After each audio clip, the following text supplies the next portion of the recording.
you wrote an article for the Orange and Brown Report. Kevin Stefanski is doing things a bit differently this year, and you titled it "Things I Think You Know About the Browns." Again, we're talking with Brad Ward from the Orange and Brown Report.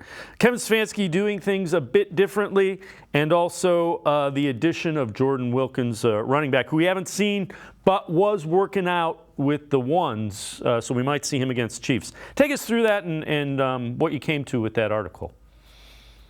Yeah, Kevin, it feels like he realizes the situation he's in, that his seat is a little bit warm and that they need results, obviously, right? So I think you can look at the off-season program, very limited exposure to the fan base and the public, right? Very minimal sessions open to the fans, the Greenbrier experience, the trip to Philly, all that stuff is, not the trip to Philly, but the Greenbrier mainly is a different approach for him, right? Trying something different, trying something to, galvanize his team and create as he said, I think he said, an authentic brotherhood. I think that it's good. I think that some other things I noticed is he's been a little bit more open with the press, as he's usually very closed off, and he's never going to give away critical information, right? But he has been a little more open, and you notice in the offseason he did a couple podcasts that I think that's pretty kind of outside of what Stefanski would normally do.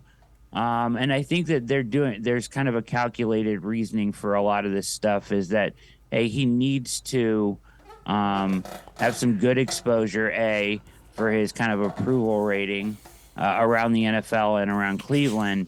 And he needs immediate results this year. And the way that this schedule is set up, they have to be ready to play week one. Like they get off to a slow start, they're in trouble, right? So I think the way that he has operated this offseason has been intentionally different, because things are different for him. And Wilkins, what do you think about the addition of Wilkins? Is that a guy you could see earning that RB3 spot? I do, actually. I think that he is the most likely on the roster now to get that. This is the guy that was the backup running for Indy for 3 years and did a really good job at it, actually. He catches the ball well out of the backfield. He runs hard. He has good vision.